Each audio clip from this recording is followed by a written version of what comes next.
we got to talk about Shaedon Sharpe. So for people that don't know, Shaedon Sharpe is an athletic, powerful, 6'6" scoring wing. I think is probably the best way to phrase his game. He is currently currently enrolled at Kentucky. He was originally in the class of 2022. He graduated early. In November, he announced that he was heading to Kentucky at the semester break. He enrolled in January, and today there was a report from ESPN's Jonathan Givony that said that he is going to be eligible to apply for the NBA draft. It's a little bit murky how that process works. I don't think Givony would put that out there unless he got some kind of tip off that it is going to happen. And that's the way that it's going to end up going. But right now we have kind of a decision to make. If Sharpe is going to be eligible for the plan was always to have him go early, train, practice, work out, and then play next season. Not play this year, play next season. But if he's eligible for the draft now, then that could end up changing the plan. So I want to ask you guys this. Tio, I'm going to go to you first on this one. You've coached at that level. You've coached at the ACC. You've played in the ACC. You've played professionally all over the world. So if you are coaching Kentucky, if you're Coach Cal, would you even want to try to work him in this season? And what would the difficulties be in trying to get him up to speed when we're already in the middle of January? Well, the biggest thing is Kentucky's starting to play so well. I mean, a big win over Tennessee where they just absolutely throttled them. And I talked down on that win a little bit because I thought Tennessee was poor, but then they rebound, go down to College Station in another tough environment, underrated environment, College Station, Texas A&M. They go down there and win against a much improved Buzz Williams squad. And they're starting to figure each other out. And then you're going to throw another person in the mix. Now, this person they're throwing in the mix is super talented, should be the number one player in the class. He is that gifted of a scorer. So talent wins. Guys, we know this. Talent in the mid-season. I don't know that there's ever been a comparable situation happen. I was kind of thinking back, like, who's the last guy to do something like this? I don't know that there is one. Diallo also at Kentucky was something similar, but it's not. This is he's not Shaedon Sharpe. Yeah, it really only happens at Kentucky. So real quick, Tio, we watched him at Peach Jam this year. I know you've seen him play before. Break down his game a little bit. Tell us what he is as a player. He reminded me of a bigger, stronger, more athletic Lou Williams. And I'm talking about the Lou Williams. I'm talking about Lemon Pepper Lou right now. That Lou Williams. That's my main man. I love Lou Williams. I think he's a terrific player. But at about 4 inches of height and about 20 pounds, and you have Shaedon Sharpe. And imagine what that would do to Lou Williams' game. And people forget Lou Williams was the number one rated player in the country his senior year in high school. That was a high level guy and just a talented scorer and somebody who can get places off the dribble. He's a plus shooter, supreme athlete. I mean, he is that level of a player. And in my opinion, guys, a talent like that, you need to figure it out. Like, he is that kind of player. Yeah, and before anybody criticizes Lou Williams, I didn't know that was the thing that people did, that they criticized Lou Williams. He's been in the NBA for 16 years. Do you know how good you have to be to last in the NBA for 16 years and play at the level that Lou Williams has?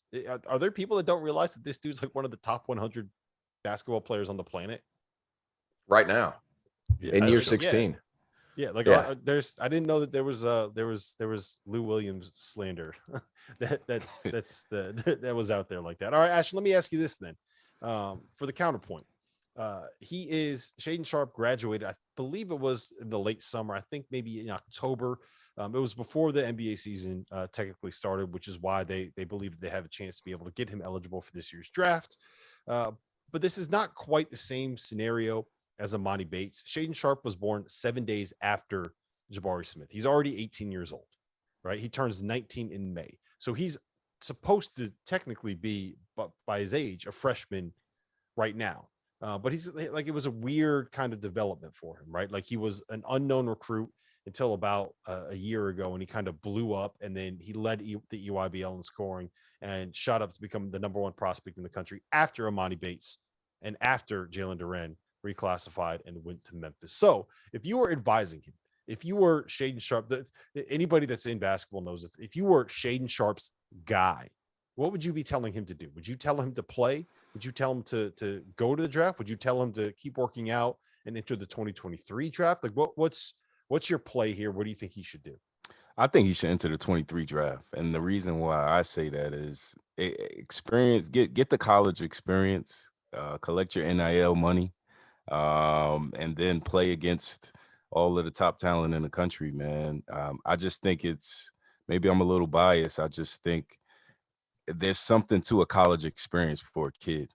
Just going into, we just talked about atmospheres. We just talked about different environments in college, and something you rarely see, not to that level, I would say, in the NBA. It's just a completely different lifestyle. So I would just say, and enjoy college while you have it. The NBA will be there. Like we know he's ultra talented, but ultimately he'll still get paid through the NIL and in general. So work out, do what you got to do on the court, and just be a college kid, man. Enjoy the experience. He Tio, might you be agree? he might take a pay cut to go to the NBA with NIL at Kentucky. I mean, Yeah, that is a You're not basketball kidding. crazy state. Like That is a you're basketball making a crazy joke. place. Yeah, Yeah, no, I mean I'm 100% serious. Like with all the things, Kentucky, that's the only show in Kentucky because I mean Louisville's fallen off a planet. But like right now, Kentucky is, I mean, there's so much there's so much money in Kentucky. I mean, I was roommates with Andrew Harrison on the road in the G League. He's like, man, I couldn't believe it. These people who owned all these horses, they named their horses after me. I was like, wow. imagine if they could have paid him then. Just imagine. Let's just imagine for a moment if they could have. Like those guys would have made him a lot of money too. I actually agree with that as well. It's a little different for Shaedon simply because he's already 18.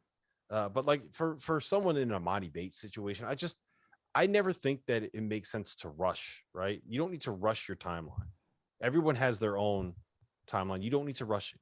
Yeah, just take the steps. Get there. It's less important to get drafted than it is to get to that second contract. Because when you get drafted, you're going to make some money. Your bank account's going to look nice. You're going to buy a nice car. You're going to be able to put a down payment on a house. You want to get generational wealth.